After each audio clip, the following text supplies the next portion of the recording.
ओम शांति। आइए सुनते हैं प्यारे बाप दादा की 17 फरवरी 2023 की साकार मधुर वाणी। मीठे बच्चे, तुम्हें घर बैठे भगवान बाप मिला है तो तुम्हें अपार खुशी में रहना है। विकारों के वश खुशी को दबा नहीं देना है। प्रश्न है, तुम बच्चों में लक्की किसको कहेंगे और अनलक्की किसको कहेंगे?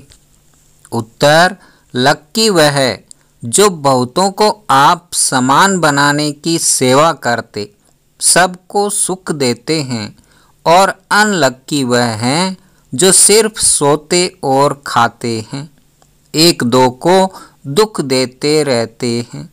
पुरुषार्थ में कमी होने से ही अनलक्की बन जाते हैं। प्रश्न है, जिन बच्चों के तीसरे नेत्र का ऑपरेशन सक्सेसफुल होता है उनकी निशानी क्या होगी? उत्तर, वह माया के तूफानों में घड़ी घड़ी गिरेंगे नहीं, ठोकर नहीं खाएंगे, उनकी देवी चलन होगी, धारणा अच्छी होगी। गीत बजा है, छोड़ भी दे आकाश सिंहासन, इस धरती पर आ जा रे, डूब रही है धर्म की नैया, आकर पार लगा जा रे। ओम शांति। शिव भगवान उवाच, व ऐसे भी कह सकते हैं कि गीता के भगवान शिव भगवान उवाच। गीता का नाम लिया जाता है क्योंकि गीता को ही खंडन किया गया है। सारा मदार इस पर है कि गीता श्री कृष्ण साकार देवता ने नहीं गाई है, अर्थात श्री कृष्ण ने राजयोग नहीं सिखाया है। वह श्री कृष्ण द्वारा आदि सनातन देवी देवता धर्म की स्थापना नहीं हुई है। श्री कृष्ण को निराकार भगवान तो नहीं कह सकते। श्री कृष्ण का चित्र ही अलग है, निराकार का रूप अलग है। वह है परम आत्मा, उनका कोई शरीर नहीं है। पुकारते ही हैं, हे भगवान रूप बदल कर आओ। वह कोई जानवर का रूप तो नहीं धरेगा। मनुष्य ने तो जानवर का भी रूप दे दिया है, कच्छ मच्छ अवतार, वारा अवतार, परंतु खुद कहते हैं मैंने यह रूप धरे ही नहीं है, मुझे तो नई सृष्टि रचनी है। श्री कृष्ण को सृष्टि नहीं रचनी है। ब्राह्मण कुल को रचने वाला ब्रह्मा और श्री कृष्ण में तो बहुत फर्क है। ब्रह्मा के मुख से ब्राह्मण रचे गए, श्री कृष्ण के मुख से देवताएं रचे गए, ऐसे तो कहाँ भी नहीं लिखा हुआ है। अभी तुम बच्चे जानते हो, दुनिया में ऐसा कोई नहीं जिसकी बुद्धि में यह हो कि निराकार परमात्मा साकार में आकर आत्माओं को ज्ञान देते हैं। ज्ञान लेने वाली भी आत्मा है तो देने वाली भी आत्मा है। अब आधा कल्प से भिन्न भिन्न रूप से मात पिता, गुरु गोसाई आदि सब देहधारी एक दो को कुछ न कुछ मत देते आए हैं। अभी इस समय त्वमेव माताश्च पिता पर समझाया जाता है। यह महिमा एक की ही गाई जाती है। बाप कहते हैं, तुम्हारे जो भी लौकिक माँ बाप, बंधु, गुरु, गोसाई हैं, इन सभी की मत को छोड़ो। मैं ही आकर तुम्हारा बाप, टीचर, गुरु, बंधु आदि बनता हूँ। मेरी मत में सभी की मत समाई हुई है, इसलिए मुझ एक की मत पर चलना अच्छा है। परम पिता परमात्मा जरूर अभी ही मत देंगे ना। यह परम आत्मा तुम आत्माओं को मत देते हैं और वह सभी मनुष्य मत देते हैं। वास्तव में तो वह भी आत्माएं आर्गन्स द्वारा मत देती है, परंतु मनुष्य नाम रूप में फंसे हुए हैं तो इस राज को नहीं जानते हैं। जैसे कहते हैं बुद्ध पार निर्वाण गया, अब बुद्ध तो शरीर का नाम हो गया। वह शरीर तो कहाँ जाता नहीं, वह कहेंगे फलाना वैकुंठ गया, वह नाम शरीर का लेंगे। ऐसे नहीं कहेंगे कि वह शरीर छोड़ उनकी आत्मा गई, ऐसे कोई जाते ही नहीं। तुम समझते हो आत्मा को ही स्वर्ग में जाना है। आत्मा कोई स्वर्ग से यहाँ नहीं आती, आते सब परम धाम से हैं। ये नॉलेज तुम बच्चों की बुद्धि में है। तुम जानते हो इस सृष्टि पर पहले देवी देवताओं की आत्माएं थी जिन्होंने सतयुग में पाठ बजाया। तुम्हारी बुद्धि में आत्मा और परमात्मा का पूरा परिचय है। भल तुम घड़ी घड़ी भूल जाते हो, देह अभिमान में आ जाते हो। पूरी रीति कोई से मेहनत होती नहीं। माया ऐसी है जो पुरुषार्थ करने नहीं देती।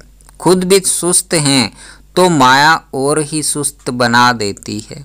विश्व का मालिक खुद बैठ पढ़ाते हैं, जिसमें माता पिता बंधु सखा गुरु आदि सभी संबंधों की ताकत आ जाती है। यह महिमा है ही एक निराकार परमात्मा की, परंतु मनुष्य समझते नहीं।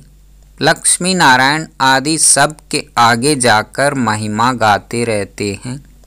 तुम जानते हो हम आत्माएं 84 जन्मों का चक्र लगाकर आई हैं। अब यह अंतिम जन्म है। यह घड़ी घड़ी बुद्धि में याद रहना चाहिए। यह नॉलेज बड़ी खुशी की है। ऐसा बेहद का बाप स्वयं तुम बच्चों के और कोई को मिलता नहीं है। विवेक भी कहता है परमपिता परमात्मा का जो बच्चा बना है उनकी खुशी का पारावार नहीं होना चाहिए, परंतु लोभ मोह आदि विकार आने से खुशी को दबा देते हैं। इन विकारों ने इस सारी दुनिया की खुशी को दबा दिया है।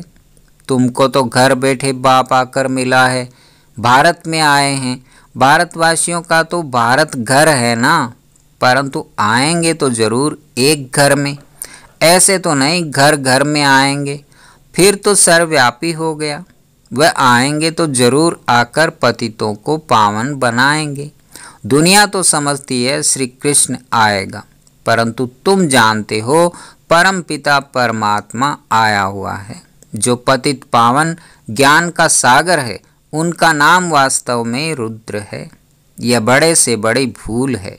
जब यह समझें कि वह बेहद का बाप सारी सृष्टि का रचयिता है तो खुशी का पारा चढ़ जाए। ऐसे बाप से तो जरूर वर्षा मिलेगा, श्री कृष्ण से तो वर्षा मिल न सके।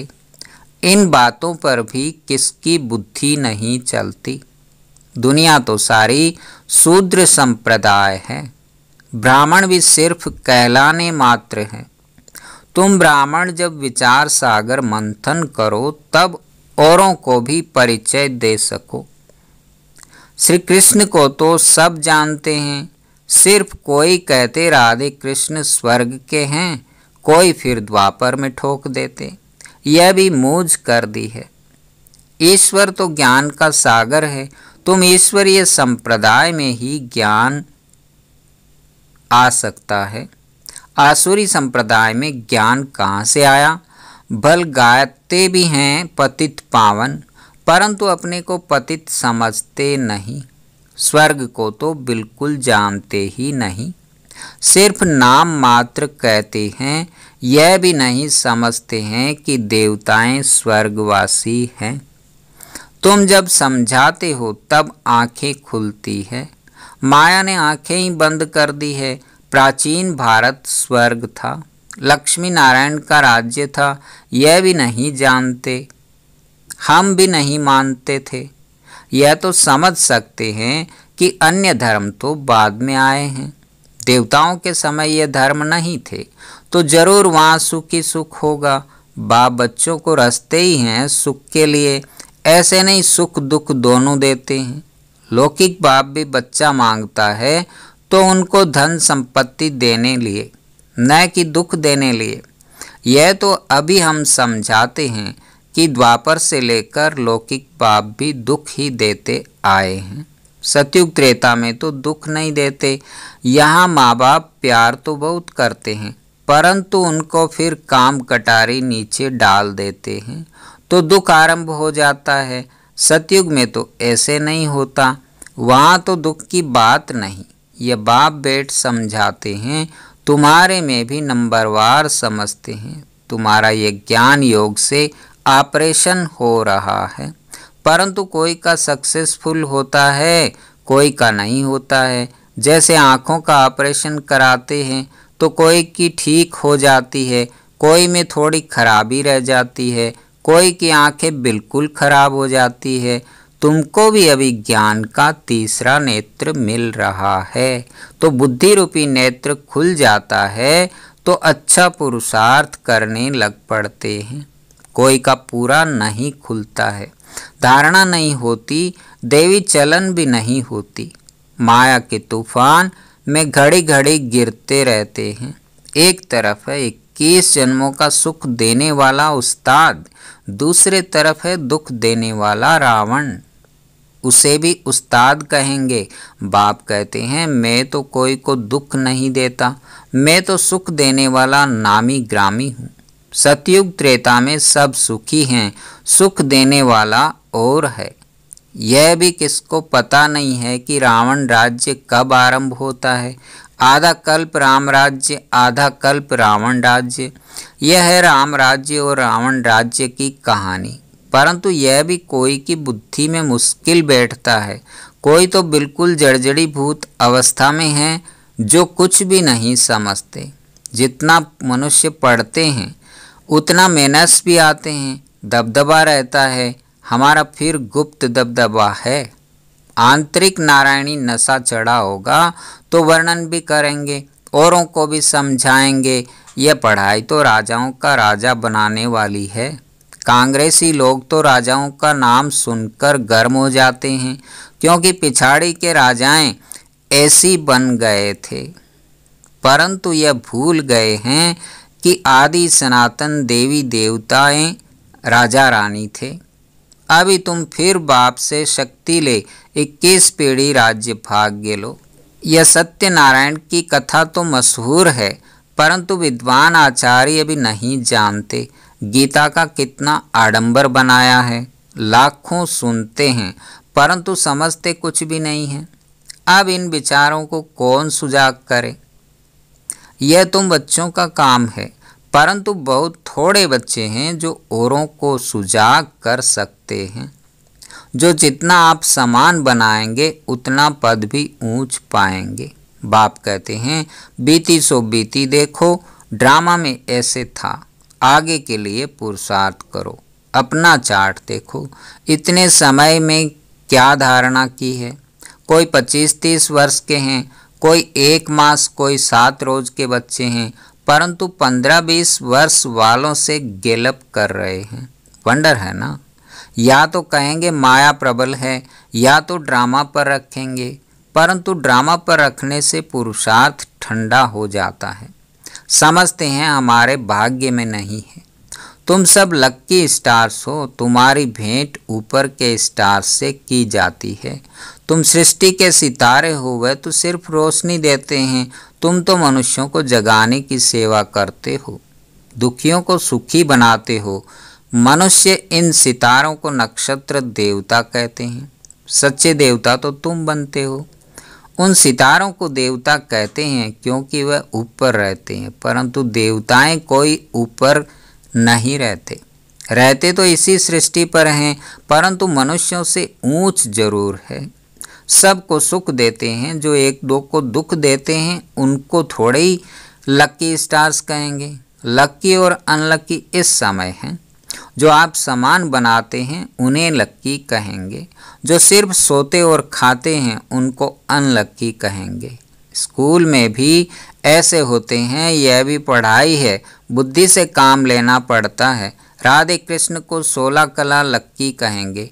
राम सीता 2 कला कम हो गए। सबसे नंबर 1 लक्की लक्ष्मी नारायण हैं। वह भी इस पढ़ाई से ऐसे बने हैं।